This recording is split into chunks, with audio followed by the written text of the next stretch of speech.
Hi, we're here with Ursula today with the Project Life April layouts.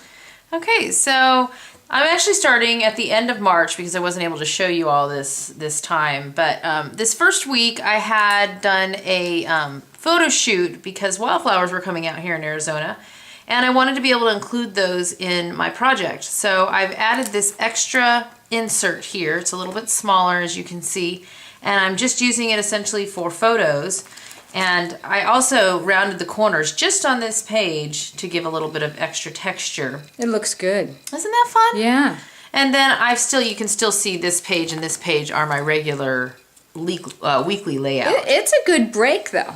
It is. You just throw it in, Gives a hobby and stuff. Yeah, something different. Something different that we did, and I had more pictures that I really wanted to showcase. So that's that week. And then here we are in April.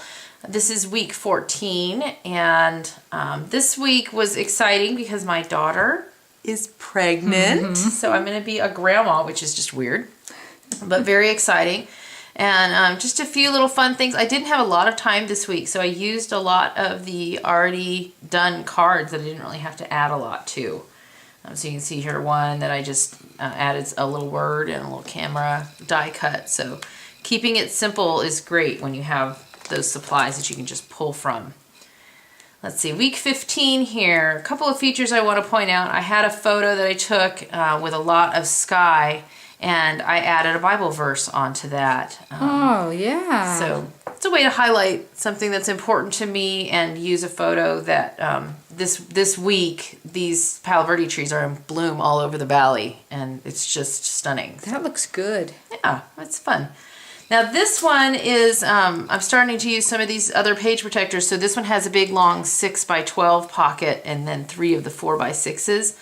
And they're oriented differently from how I'm used to them being the sideways. These are the portrait layout.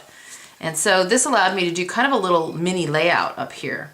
Right. Like a half page. It's again a nice change. Yeah, it's something different. Gives you a little different place to look at. And you'll see I'm still using some of the supplies that I've had for a while, but including the new things. This is some of that basic gray, the little washi tape, vellum washi tapes up there. So lots of fun there.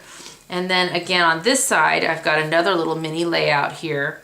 You have to kind of think differently in terms of the way you put your page together when you've got these different sizes.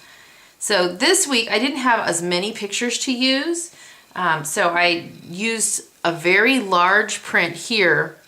This is again a 6x12 and really easy. You can do it on a standard printer. I just printed on 8.5 by 14 paper. That is great. Yeah, let's get a 12-inch long print. You know, the widest you can get it is 8.5, but you could fill up almost a whole page with that. So that's a lot of fun. This is a from the Allison Creft line, and it's one of those pocket folders, and so you can see that I just used that on both sides. So here's the other side of it, and it was fun because the inside of that said love this, and so I've put it here with my latest fingernails. This is my current fingernail look. And again on this side I've got that large area to fill, so I chose to print this one just 6x8. And so keep in mind you can keep changing your size. Over here, just simple. Again, this is kind of fun. I took some of the Amy Tangerine stamps, stamped it 3 different times with 3 different colors. So I kind of like the textured look that gives. And let's see, anything else? Oh, and I wanted to point out this was from the Amy Tangerine stamp set as well. And I just stamped it in black, and then I just took some colored pencils and kind of highlighted in there. I really like the effect. A little fun, little doodling. A little bit of fun. So there you go. April Project Life.